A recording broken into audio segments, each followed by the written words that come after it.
Hello and welcome to this live panel debate here from the European Parliament, asking how the EU can unlock the potential of sustainable healthcare. I'm Euronews science correspondent Jeremy Wilkes, and here to discuss that topic are my guests, Sarah Cerdas, MEP, a Portuguese member of the European Parliament and a medical doctor very active in health regulation changes underway here in Europe today. Robert Metzger, the Senior Vice President and Global Head of Sustainability at the Dutch electronic and medical equipment company Philips. Ariana Gamba, Director of Programs at the Healthcare Without Harm Europe Advocacy Group. And Aurel Ciobana-Dordea, the Director in charge of the Circular Economy in the European Commission's Directorate General for Environment. We're going to talk about the size of the challenge ahead of us, the potential for a more sustainable healthcare system and the barriers to making it happen. Send us your questions using the chat box on the side of this YouTube live screen, and they should reach me and the guests. Firstly, I just want to understand the nature of the problem. Sarah, have you experienced unsustainable practices in healthcare yourself? Are there something you've seen where you thought, gosh, we can do so much better than this? Yes, indeed. Thank you, Jeremy, for that question. As a medical doctor, I've encountered some of those examples, but it's also important to say that when we're working in a sector where our main focus is the person and saving lives and making addressing the issue that we have ahead, the sustainability part gets into a second phase. But I would like to just state as an example the scrubs in the hospital. I wear a lot of single-use scrubs, where yes, if we wear scrubs that go to the laundry and we can use them, it's much more sustainable. Less waste will be produced there. But I would like to also give two examples of things that we're doing at the European Parliament that are actually addressing these issues of sustainability. One, the wastewater directive, where now we're trying to, the water that comes out of the hospitals needs to be treated before going back to the cycle. And the other one is the F-gas regulation. The dust for rain gas is a gas that emits a lot of, has a high effect on this is the gas that you use in the operating block, in right? anesthesia. Yeah. It has a high potential of greenhouse effects. Yeah. However, so a lot, part of this house wanted to just forbid it, but we cannot forbid it because it's still the only substance we can use for anesthesia in some populations of patients, such as young kids, elderly, or obese people. So have that, we put that in the regulation, and what we have now is that member states and the Commission need to report back to us how is this gas being used. So you're trying to fix that problem. Robert, can I come to you with an example, something you've seen where you thought, gosh, we can do this so much better? Anesthetic gases is definitely one of the things that you see where doctors often have a choice, so thanks for picking that up and mentioning that, Sarah. I think that's great to hear. There's a lot of ways. Some of you will have seen also this engagement of, also on YouTube, where a lady that had a breast amputation was basically actually putting around all the waste and the disposables that have been used during the operation. Right. It looked very artistic, but it is shocking to see the amount of waste. It's about what kind of things are they then? Disposable garments, syringes. There's so much stuff. It's about 30 kilograms of waste per bed per hospital on every day. Some of it toxic. Most of it goes to incineration or landfill. So waste is a huge thing. The other thing that I want to mention is the healthcare sector in itself is emitting more CO2 than airlines and shipping lines. And we often don't talk about it. So to Sarah's point, you cannot cure people and at the same time kill the planet. Personal health. About 5% of global emissions is the figure that I keep saying. Yeah, but half of mankind does not even have access to healthcare. So there are 4 billion people that do not ever see a doctor. So if we want to do something about it, we need to fix the environmental footprint of healthcare systems as we know them today. Ariana, can I come to you for an example of something that's very unsustainable? I mean, I would second what has been said so far. A lot of single-use devices, textile, and a lot of single-use plastics, but not only. And so I think there is a lot of work to be done. There are some products are necessary, but there is also a lot of unnecessary use of single-use items. Single-use curtains to separate patients. Again, it's a lot of textile. Why is that happening, though? I mean, and is it actually relatively recent that we've got so many throwaway things? In the past, maybe, I don't know, 1950s, 1960s, 1970s, were we reusing things? Yeah, well, I think it happened for a reason with HIV, so there was an issue there, but so we're not saying that syringes should be reusable, for instance, so that there no, is but a things like the curtains and things, yeah. I'm thinking surely we could fix that. Exactly, so, and now I think a lot of hospitals got rid also of their laundry facilities, and so this is now a problem for a lot of our members. They want to go back to reuse and sterilizing and laundry because the facility or the storing, where to place and store the equipment is not there anymore. So that is also a challenge, how to find third-party partners that can support them in go back to reuse and reprocessing. Aurel, what's your example on this? Yeah, look, I have in mind, like the others, the example of the single-use tests and single-use equipment, medical equipment in general. We all had the COVID crisis experience and we have seen what a waste of materials, but of course, I'm not saying this in order to oppose circularity and sustainability to the need to protect the health of consumers. Of course, we need to find ways in order to better manage the material resources which go into the healthcare systems, and either to secure recycling while protecting the hygiene and the health of patients, or maybe I think it is also legitimate to think about the repeated use of some medical devices, even the more modest in terms of costs ones can be reused if effective disinfection systems are used on a large scale again. I mean, Robert kind of touched on it though. A lot of it is to do with the product design from the outset, those COVID tests was probably a good example of that, that whoever made them wasn't necessarily thinking about sustainability at the beginning. Why is that happening? Yeah. Can I maybe jump in? I think part of it is that we are missing a feedback loop. So in the healthcare systems, we are optimizing for patient safety, clinical outcomes, and a lot of things, including cost and convenience. But taking environmental consideration into account is just something that I think is emerging. You see leading healthcare providers taking that up and trying to get organized around the topic. But there was just simply, there was not one of the key considerations on the table.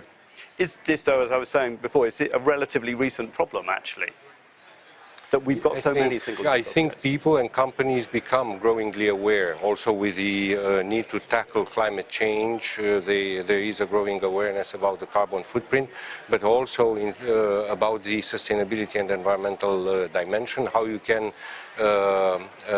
use sustainable resources, sustainable harvested or produced resources for your devices. And I think it's important, as our health systems and the needs of our societies have become more complex over the past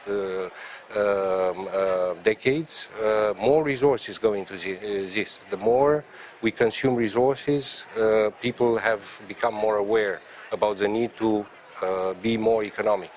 You're very much a circular economy man. Your assistant told me that was the thing that you love talking about the most. We've got the Circular Economy Action Plan, which is coming into place. It's kind of one of the more successful bits of the Green Deal that's being pushed forward.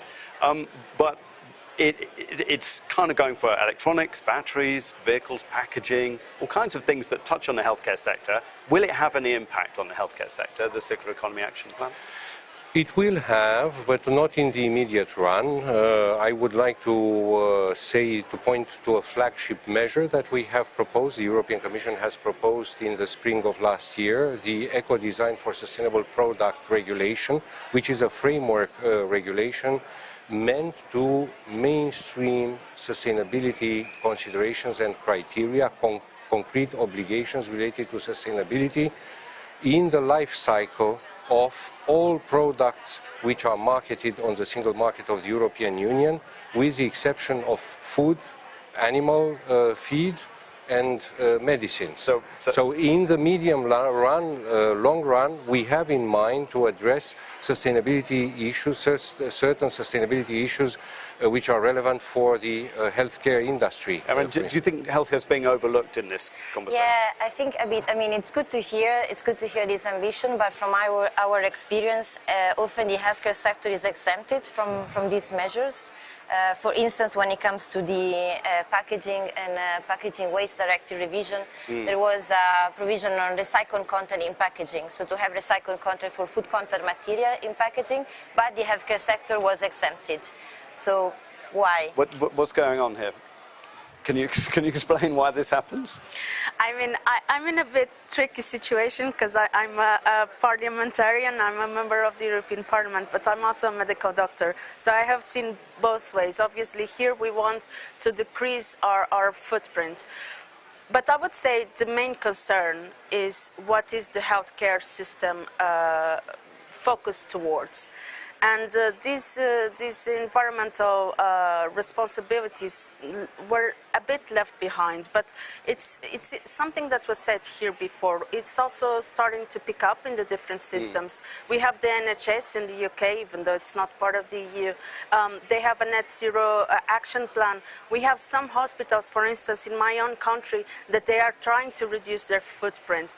But what's driving it? But there, is the conscience on that we need to really make action when it comes to climate change consequences. It's kind of environmental sensitivity within the deciders. Yes, and it's being driven by the more younger professionals, and I've seen that on the ground. But I would just give another example of a non-sustainable practice. Last week, my dad had to replace his knee, and his foot tray would come all the time with the plastic film instead of coming with something that can cover it, that can be washed, and so on. Simple things like that. There's a lot of things that we can still act, reduce the footprint of the healthcare systems, whereas it doesn't go towards the security of the services that we are providing. Robert, there's a lot of conversations about repairability of objects as well. I mean, that you're building massive medical machines.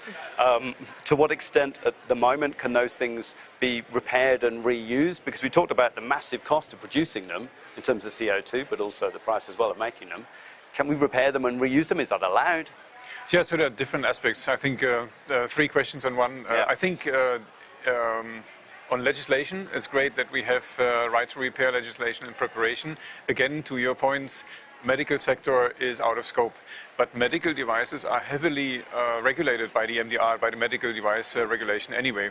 So you probably don't want anybody, or just in general, to repair it unless they have very proper training to not jeopardize safety of patients and technicians that are working on this stuff. At the same time, we are really driving circular economy principles in the core of the business. So we think about what materials to use, how to design the machines in a modular way so that you can replace components, for instance, which also allows them to be in use. If you were to have to remove the walls of an operating theater to get an MR scanner out, then you cannot help patients for 4 weeks or something. If you can just switch a detector unit, you have more uptime. It is about different business models, it's about designing these machines. There's a lot of stuff that's happening. What's the motivation for you to do it, actually, as a company? Your job is to make money at the end of the day. Is it good business to do that? I would disagree, but let's not go into Milton Friedman and this kind of discussion. The purpose of the company is to improve the lives of 2.5 billion people. I think making money is a boundary condition because we are stock listed, and we are very happy that shareholders investing in us so that we can work on our purpose. But that's nuances. Okay. But I think the business rationale behind embracing circular economy principles is to design out waste. There's so much waste in the healthcare system, but also if you look at the waste of materials and so forth, I mean, you all have seen the statistics. We are digging up 100 gigatons raw materials every year from the earth. Less than 10% of that is recycled. Tendency declining even. We need to find ways of providing healthcare services with less waste of materials. So can you actually recycle those sorts of machines? So I mean, I'm guessing you can refurbish them. It's not just recycling, right? I mean, recycling is the most wasteful way of regain. And I see Aurel nodding, right? I mean, you have an entire ladder of 16R strategies, starting with recycling. But what you want to do is starting with repair and maintenance. Another important part is dematerialization. So everything that you can do with software, and you don't have to do with hardware, reduces the use of material. You're making a lot of encouraging noises here. Is this the same?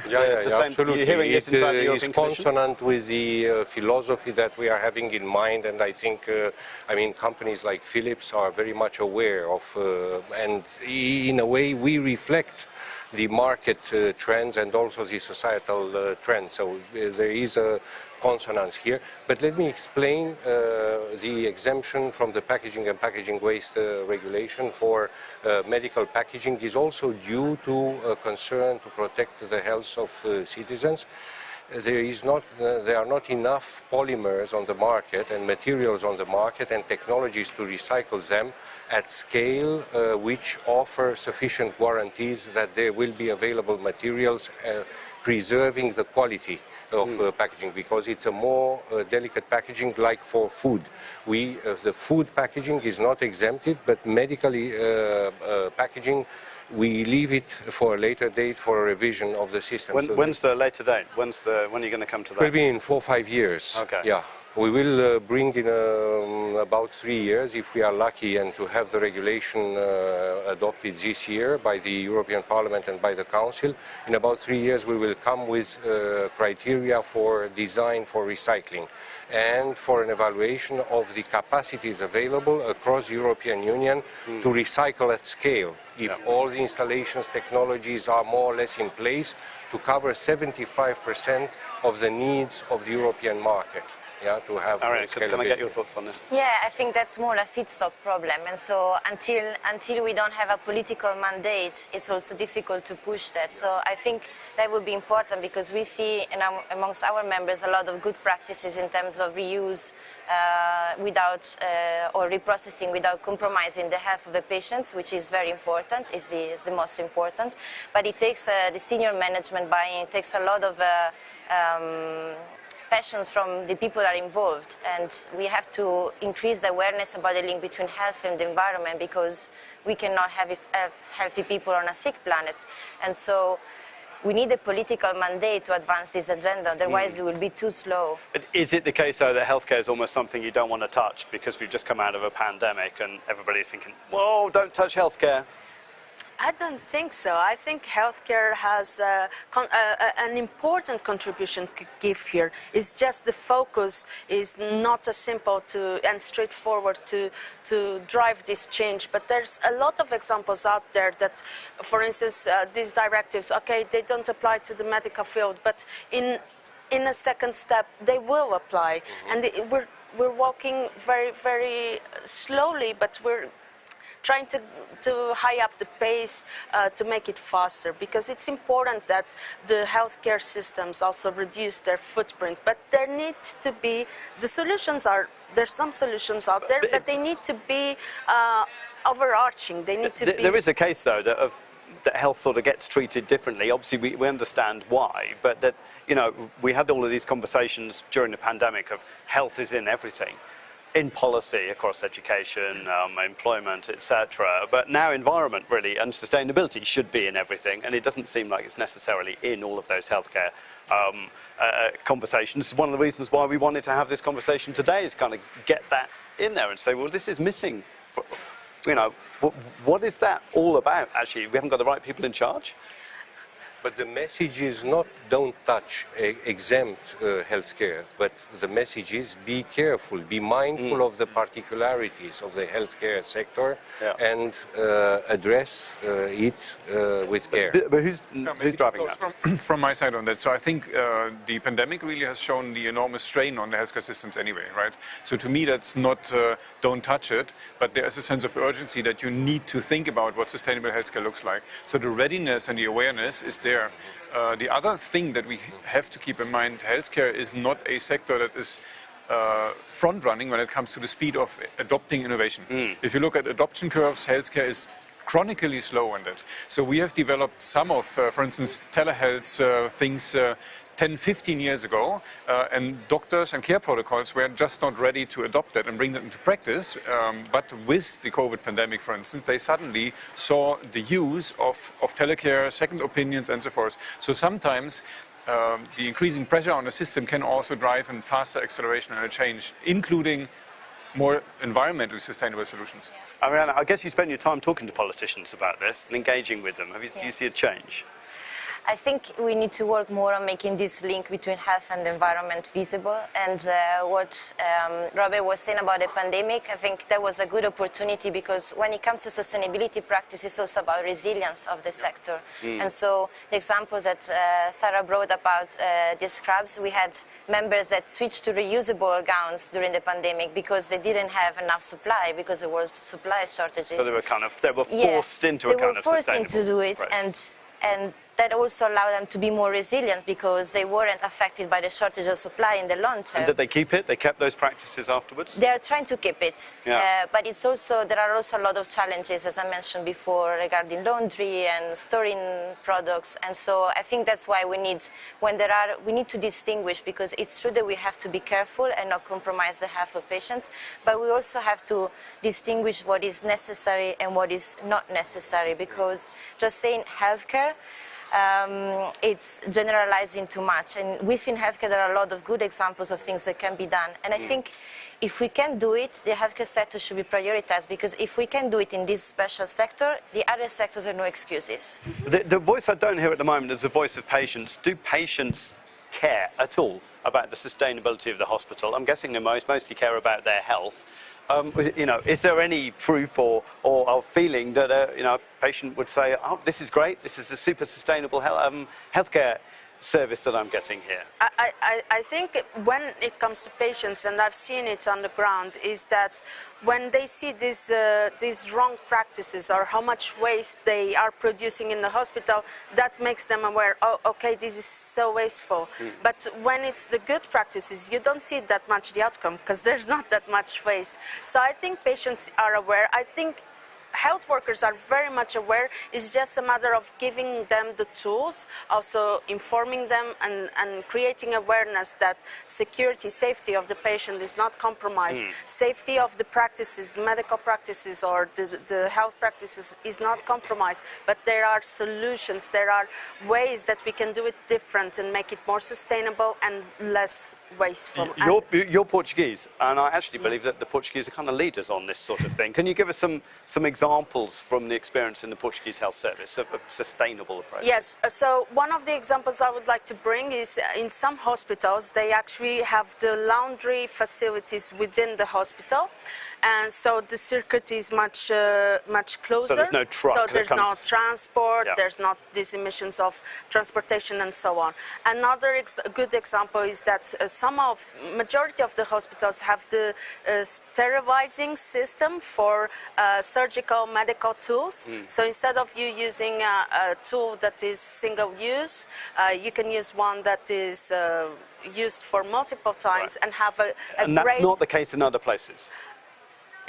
In other places, they're still lacking behind. And for instance, this is an example I'm giving from the public sector, because I was just last week in the private sector, and their practices are much more wasteful. So really? I got that impact just last week when I was following my dad through his recovery. Yeah, maybe a great example also from your country with the Champalimau Foundation. So we have been teaming up. It's one of the leading cancer research and treatment centers in Europe. And in the presence of the Prime Minister, we have been signing a contract to help Champalimau to reduce their operational carbon footprint with 50% in 5 years' time. And that includes not just green electricity, but also eliminating wasteful practices, using medical equipment in a circular way. So there's a lot of stuff happening, and Portugal is leading the way. When you say using it in a circular way, does that mean that there are certain hardware components that you carry on using for a very long amount of time? Exactly. So yeah, it's servicing, it's different ways of contracting. It's also using refurbished equipment and making making agreements about the end of the market life, what happens with equipment and so forth. Because I'm guessing there are rules about how long you can use for a piece of equipment, and in some cases, actually, that time is shorter than the real lifespan of the object. I think it's not so much the time for how long you can use it, but there are quality standards, of course, right? And the question is, how do you design it in a way so that you can keep it up to date? And who's allowed to repair it as well? What's the situation at the moment on this in Europe in terms of European rules? The Commission has proposed a directive on the right to repair, but it applies only to in business-to-consumer operations. So the transactions between manufacturers of medical equipments and other legal entities, hospitals, etc., are not covered by this. So basically, but you do see consumer devices leaking into healthcare systems now, don't you? Like smart watches and things like that are kind of being used by medical professionals. Those things will be covered by that repair. Those things will be covered to the extent to which they are sold to individual consumers. So my watch, which has also some medical features, will have to will fall under the scope of these obligations. Thinking of your plans ahead, are you thinking about moving towards a right to repair for these kind of business to government objects as well, that we're talking about big MRI scanners? I think we need to reflect about this, and we need to work also in close contact with our colleagues from the public health department of the European Commission, because they manage the medical devices What's your view on regulation. But there could be elements of sustainability which we could consider under the eco-design for sustainable products, like mandatory recycled content, maybe, or green public procurement criteria, which will be, turning from the good practices of the front runners into mainstream obligations for everyone. And this will change the sector, because the public procurement in healthcare is quite significant. Is that the way it's that you not make the change? overwhelming? So that's one of the levers, and I fully agree with that. There are a couple of things, maybe talk about it later in extenso, but I think we're also at a sweet spot where you see healthcare providers and healthcare professionals are picking that up and they really want to do something. You see industry is stepping up, developing these capabilities. We have invested hundreds of millions into refurbishment centers, for instance. We are able to take back all large-scale medical equipment around the globe from our customers. So there's a lot happening. So legislation could help, but the challenge, I think, in Brussels and Europe is also that it often falls between different departments. So really having harmonized decarbonization roadmaps for all healthcare systems in Europe and appointing somebody at the European Commission who drives decarbonization and coordinates that in the healthcare sector specifically could have a huge effect. Sarah, what are your thoughts on that? That's an interesting idea. I love it, but I can clearly see some challenges. First, it's one of the biggest challenges I faced when I started is, health is not a EU competence. However, it's healthcare provision is a member states' competence, but we have competence on protection of public health, and we can do this. So I can foresee some resistance, but we can actually make this happen, and this will be very important because it's, as Ariana said, if healthcare can do it, what's the excuse for all other guys? Also, the countries, with COP26 was launched the COP26 health program, and a lot of countries across the world made some commitment for mitigation and adaptation to climate change. In Europe, we only have 9 countries, but some of those, like France, Belgium, and Spain, committed to net zero by 2050. And so it would be interesting to see what happens with the Spanish, and then the Belgian EU presidency, if they will bring the decarbonization of the healthcare sector as one of their flagship initiative. Well, that's my hope. Again, I'm going back to the patient perspective. I suppose that's what I know, and I'm thinking, okay, we've got these machines, maybe healthcare machines that have been refurbished, that are being reused, and I might think in theory that's a good thing, but also me as a patient, I instinctively want the latest, newest, best equipment. How do you kind of overcome that? Because when I go to the doctor, I'm kind of impressed if he's got something new and shiny, or she's got something new and shiny that they're using in order to treat me.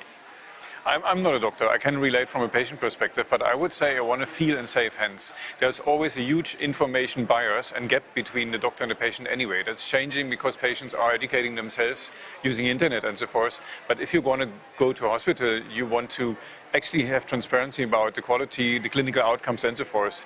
I mean, it's not that you are able to judge what generation of equipment it had, but you would like to see transparency about clinical outcomes, environmental footprint and so forth, and make a choice based on that. Maybe coming back to Champalimaud, if you are the leading cancer center in Europe, you also want to demonstrate that you care about the environment and a healthy environment for patients, and people very much appreciate that. We talked at the beginning about this kind of 5% figure of global emissions, which you say is bigger than aviation. Lots of those emissions are related to the process of building the machines. Is there anything that we can do there, actually, to kind of green the supply chain? What sorts of steps can be taken? There could be certain things about making supply chains more sustainable, but let me connect this question with the previous one. And I think if we think about reparability and the scarcity of public funds which go in the health sector, and all governments, all municipal authorities complain about the scarcity of public funds, making health items, so machines, repairable, maybe brings and upgradable, brings the latest developments in terms of medical science and technology closer to the consumer at a lower price. Because instead of paying, I don't know, 1 million euros for a scanner, you only upgrade it with 50,000 euros or maybe 100,000 euros, which is much cheaper and can be much faster. And the second trend we see in other sectors, but to be seen how much is this relevant in the healthcare, is the servitization. I mean, instead of owning a good, you rent it from the manufacturer, and the manufacturer takes care of it for you, upgrades it, repairs it. That's how it works, is it? They buy it. It's a big capital investment. Yeah. Not always? Most of them. There are already some examples of pay-per-use and of sharing equipment as well. Something that is also interesting, we haven't mentioned yet, is reprocessing of medical devices. This is now allowed in Europe with the medical device regulation, but European countries have to opt in. And so the countries that didn't approve it cannot do reprocessing. So you have a system which in Belgium you can reprocess, in Spain what does that really mean, reprocessing? So when single-use items is, instead of throwing it away, you give it to a third-party company. Sometimes it's also a single-use company that is its own reprocessing business, and they clean it, they sterilize it, and they send it back, and it can be reused for a certain amount of time, and it's certified. And so we have a weird situation now in which some countries in Europe allow reprocessing and other countries do not allow it. And also from a eco-design perspective, some products have a sort of a planned obsolescence, so there are chip in there that once you use the machine, once you cannot reprocess it or reuse it. And so I think this is something that should be addressed, planned obsolescence. What do you think about this?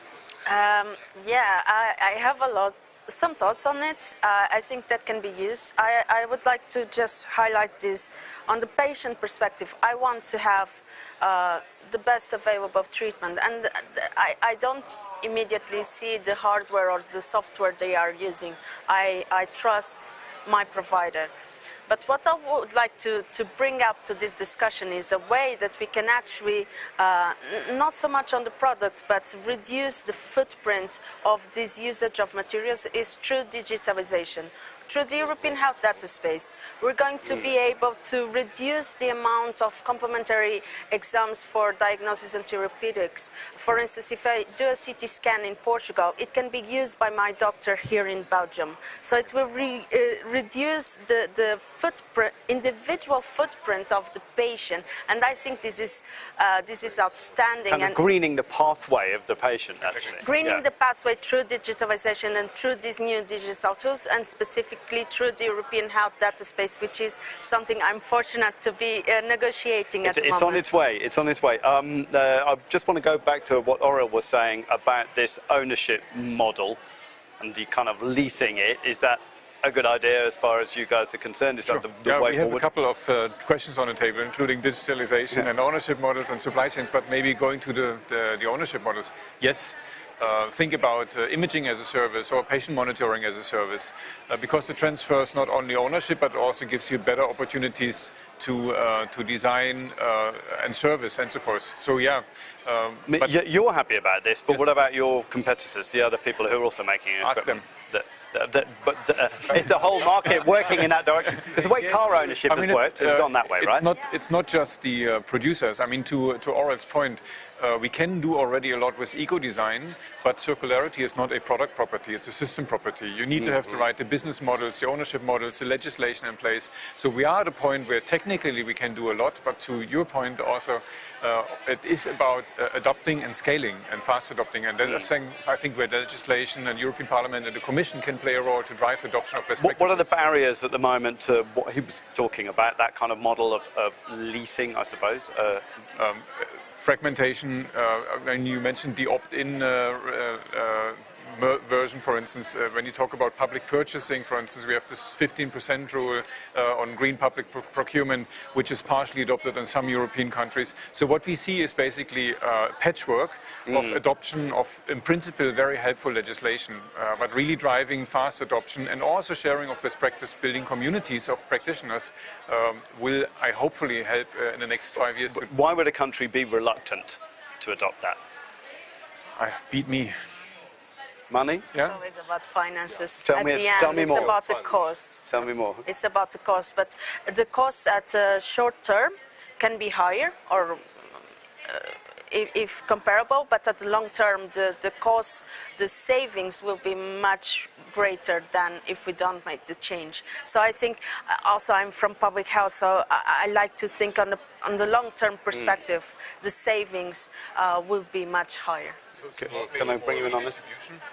Sorry? It's maybe more a redistribution issue. So, right? I mean, the public business case is there. It's clear. If you design out waste and make better use of materials and optimize healthcare systems, it should be a no-brainer. But there are winners and losers in these type of transitions. What are your thoughts? We are committed to make this mandatory over a few years. So it will not be tomorrow, and we will not start with the health sector, it is true, but we will make green public procurement criteria mandatory from the voluntary nature they have currently. I think it's a matter of money, indeed, but it is possible that some national champions which have not yet embraced circularity and the transition towards sustainability may influence as well the political debate and the position of their governments, which will slow down change. Coming along with solutions, I mean, that they present a solution and say this could work. Let's talk about the digital changes that you were talking about. I live in France. When I go to the doctor, I come away with, I mean, the joke in my house is that you only have had a proper visit to the doctor when you then go to the pharmacy with a load of paper, and then you come away with a nice plastic bag full of drugs, and then you feel like you've been properly treated. When is that going to change? That's the reality in France. My reality is different. We started digitalization in Portugal since 2010. So at the moment, I just show them my electronic prescription and I receive the medicine. So the paper footprint in NHS in Portugal has been reduced a lot, even though there's some other parts that we need to improve. But the thing that made that happen was money, as you were saying. It wasn't necessarily altruism of protecting the environment. That was a nice side effect of saving a bit of cash. No, it was the saving, but also I believe that the environmental part was very important, because in 2005, we would get out of the hospital with a folder full of the copies of the exams, of the notes of the doctors, and so on. And right now, everything is on your pocket, in your mobile phone, in an application of that includes your access to your electronic registry. And that is something that really saved a lot money, but also our environment, and also that Save perspective resources, was also taken into account, because it was something we were complaining a lot, especially health professionals, how much waste we are having with these hard copies. But why is it the case that other countries in Europe are not doing that? Because it sounds great. Ask them. Yeah, my perception is, I mean, I'm speaking to a lot of customers also, and we are working in many countries. The state of adoption is varying. It is digital literacy. Digitalizing healthcare systems is also complex. There's huge potential, and clinical outcomes, environmental outcomes go hand in hand, I would say. 10 years ago, I still have seen huge piles of patient records in the basement of a hospital with water dripping from the ceiling. For sure. Doctors don't know clinical history, so making wrong medical decisions. So bringing that together just makes a lot of sense. But then you have the right feedback mechanisms, you need to have the right reimbursement mechanisms, you need healthcare payers also to pick up on that. You need to train doctors, you need to think about national or maybe European infrastructure. There's stuff around... You've got to digitize a lot of records, you've got to make sure it's secure. And we need to have the right governance around it to put the patient in the center, right? And make sure that you have full ownership about your clinical data, that you can trust that they are not used for commercial purposes and so forth and so forth. So there's so much around digitalizing healthcare that it is a process that has started but is complex. Ariana, I remember also making a story about this once. I was in Sweden and I was with two doctors and they were 15 kilometers apart in different hospitals, and they had to send letters, physical letters in the post to each other, and there was no other way they could communicate, which seemed ridiculous, and it was ridiculous to them. But what are the breaks to speeding up the digital change, you think? Yeah, I don't have an answer to that, but I think digitalization for sure will support the sustainability of the healthcare sector. And I was coming back to the topic of patients. I was speaking yesterday with hemodialysis patient, and he was having eco-anxiety because they said, we're using so much water for hemodialysis, so much energy and packaging, and I feel so bad about it, and I think it's unfair because it should be the system that you shouldn't feel bad because you're getting treated, and so I think it should be the system that provide that you reduce the environmental footprint of a therapy. And one of the examples I brought in was telemedicine as well for patients follow-up and records with hemodialysis. But I guess there's straight away there's questions around security, but there's also access to care and whether the people who are the most vulnerable actually have the ability to connect to these sorts of things. How do you overcome those barriers? I think one of the answers that just comes to me is through the European Health Data Space. It will create the push needed for other member states that are still not out there when it comes to digitalization of health to achieve it with the proper tools. We know that there are different member states that are at different positions when it comes to digitalization, and the European Health Data Space will actually respond to this need to provide accessibility for all. For instance, I come from Madeira, which is an outermost region, and this will allow people that live in the north part of the island with a rare disease to get access to the more appropriate treatment that they should have through this European Health Data Space, because it will allow for telemedicine, which is something that it's actually improving in the EU space to be available for this. It's kind of rolling out at the moment, right? This European Health Data Space product. Yeah, I wanted to add to your points. So I think if you ask what would be needed to accelerate that, technology, a lot is happening, but I think any support for R&D is welcome. But at the same time, you need support for hospitals to actually get literacy up, digital capabilities. You probably need to think about how to help implement digital health infrastructure in the different countries and hospitals. So I think there are a couple of points where also at a European level probably things could be supported. European level, that's you.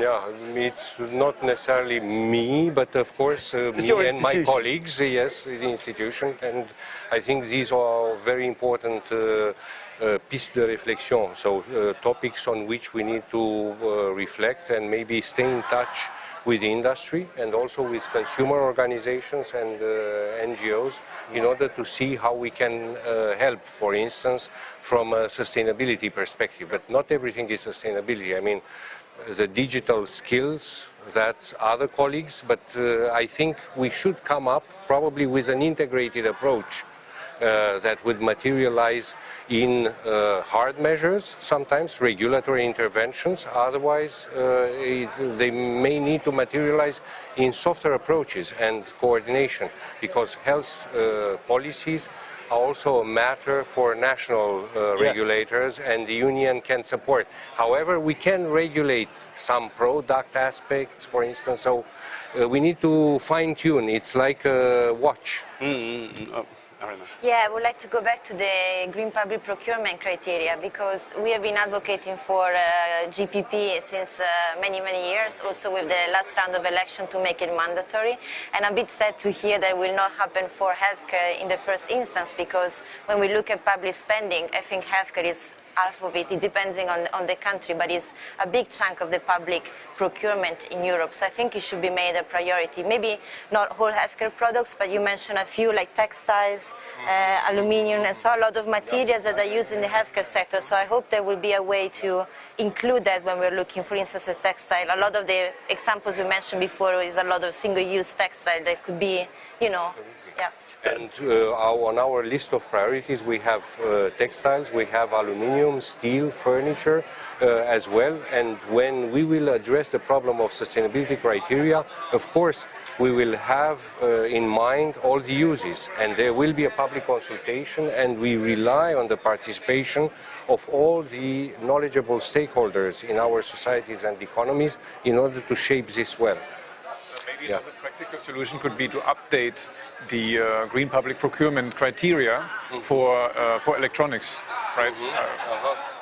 Well, one of the questions that we've had on social media, I'm going to go and try and find it now, right, basically is asking what the situation is regarding the recovery and resiliency facility. So there's been a huge amount of post-COVID cash to try and stimulate the European economy after that. Has that gone towards healthcare, and has it made favourable impact on healthcare? Yes, it has gone to healthcare. At least in 8 member states, clearly has gone to healthcare, improving healthcare infrastructures and making these infrastructures. As we know, there's some climate goals there that they need to be more greener and more sustainable, and address those issues. So this is something that was... Yes, it was kind of conditions on the spending, right? Yes, Was it had to be green or digital? Yes. Basically. So creating better infrastructure on healthcare, and infrastructure buildings are also a big part of the footprint of the They healthcare. are, and I wanted to get to that because it seems to me, I mean,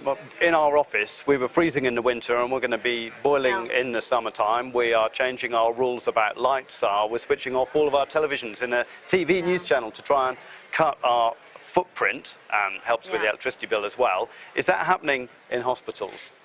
Yes, it's happening in hospitals, but it's also important to make this point that, for instance, in operating rooms and in surgical wings, you need to have lower temperature, because that lower temperature won't allow bacteria to develop as fast or to develop other types of infection. That's why it's freezing cold in there. So that's why it's freezing cold, and you see the surgeons with the clothes and the jackets, and when you're there with the patient, you don't feel the cold, but just afterwards it gets very cold. So it has a clear purpose. But for instance, on all other wings, we need to make them, obviously, the most important priority is the comfort of the patient, but we can still make it more sustainable. But are hospital managers thinking, you know, where's my electricity coming from? Am I using green resources here or not?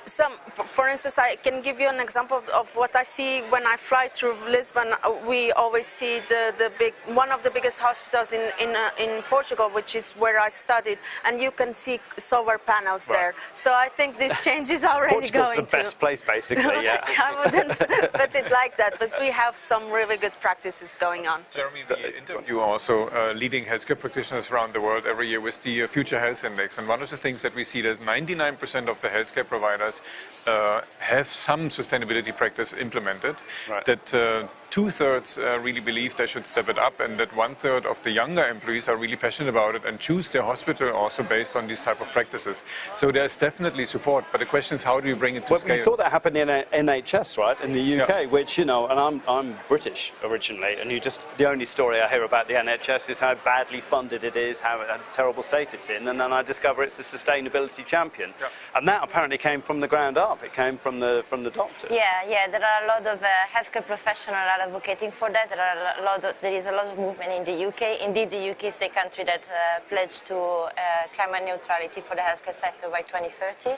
And I think, relating to what Robert said, it can also be a good retention or talent attraction for hospitals, because in Europe we have shortages of healthcare professionals, doctors, nurses, and young people care more about these issues. And so knowing that you're working for a hospital that is also sustainable, it can also add reputational value and attract more But people talent. would be concerned, a patient would be concerned about the ability to have the energy when it's needed, etc. If it's reliant on renewables, it's going to be in their minds though, isn't it?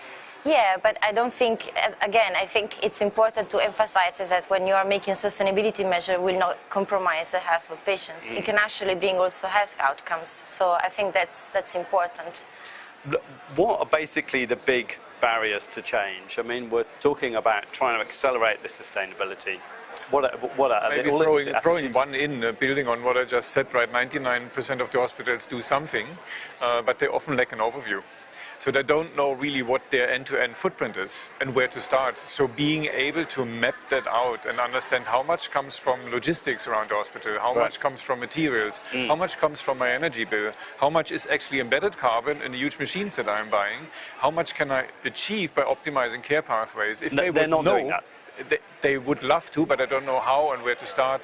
So having harmonized methodologies or method for measuring and criteria for measuring the carbon footprint, emissions, sustainability, claims, etc.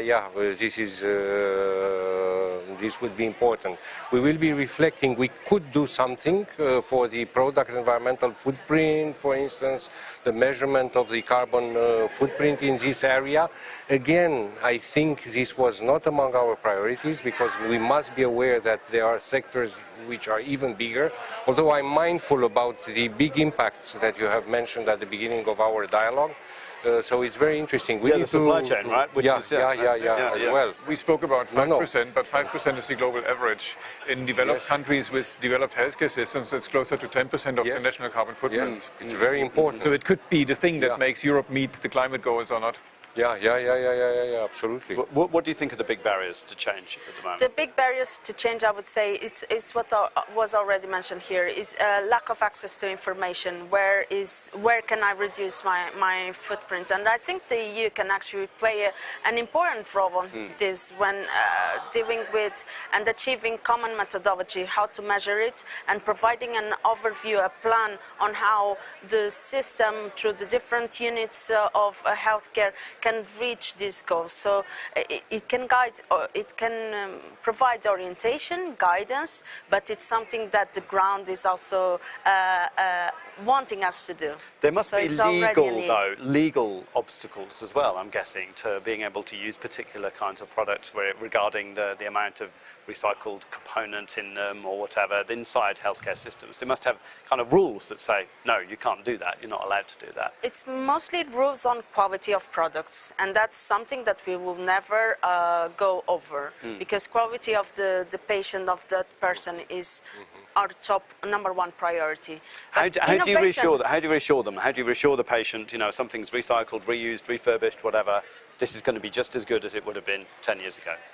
Our standardization system, it has the CE mark, and so there are tests. It is MDR approved, so there are a lot of safety measures that can be taken. Right. I think for me the barrier is to identify 3 levers of change is political, so we need a political mandate. Culture, we need also a shifting of culture within the healthcare sector, because often you think about public health and access to medicine, and the link to the environmental footprint is missing. So I think the culture and also practice, how we do things, because if we want to have more circular system, we have to change the standard operating procedure.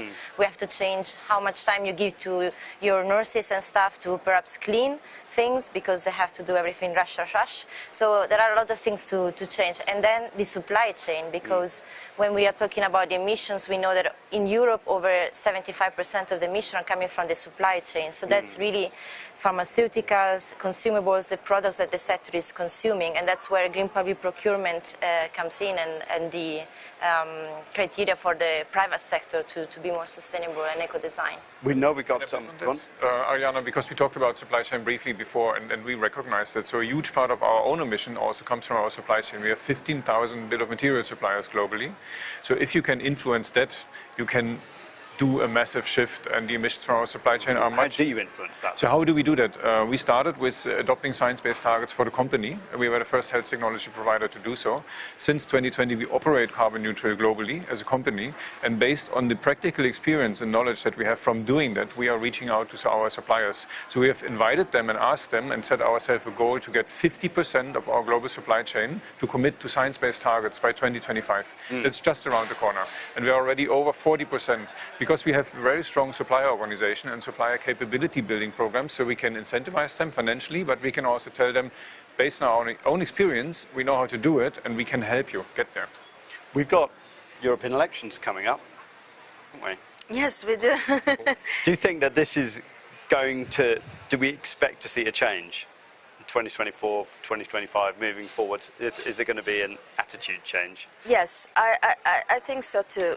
I think so, truly. I mean, Green Deal was part of the whole elections in 2019. 2024, it will be even stronger, because we know we are experiencing right now as we speak. And just a reflection is that a lot of the green ambition of this house has dropped dramatically in the past few months. Yes, Just exactly. next week we're going to have one of our strong tests on that, and my appeal to my colleagues is that please don't lose the ambition, because when we talk about greening the planet, we're talking about our future, the sustainability of humans. It's for sure. There's been a lot of pushback. Yes. And based on this information. And we can expect that there's going to be a chance that some of the people who get elected here are some of the people who are part of that pushback. Yes. How do you overcome that? Mobilizing. We should stop discussing sustainability as a standalone topic. We cannot think about the future of healthcare without talking about sustainable healthcare systems. And if people understand that healthcare is one of the key priorities for everybody, our healthcare systems need to become sustainable, also from an environmental perspective. And this transition can help to make them more effective, more patient-friendly. How do you persuade the skeptical people to embrace sustainability? In that way, I think there's no future for healthcare if it does not become sustainable, for all the reasons that we discussed. Well, it's also about resilience. It makes business sense. That's an argument. Yeah, resilience. I think resilience is a big argument, and we've seen it, and we've seen that the healthcare sector is already a lot of under pressure. So sustainability is also a way to become more resilient. And also climate change will impact the healthcare sector, and we know that heat waves, floods, we've seen it, and so it has an impact on health and on the healthcare sector itself, so they have to adapt. And so this is why some countries are making measures and commitments for adaptation and mitigation, and we provide our members with toolkit to calculate their emissions, and we are supporting some countries in developing their carbonization roadmap. We worked with Portugal, the Netherlands, who are now working with Belgium and Ireland.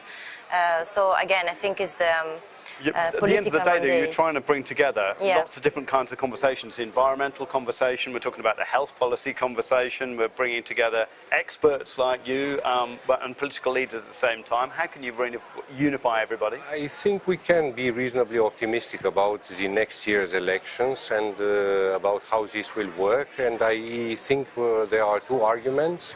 The societal argument, patients are also consumers and are citizens, and the citizens experience the climate change, the problems they see on sustainability, and they are more and more, we see it on the market, how they behave as citizens, consumers, primarily citizens.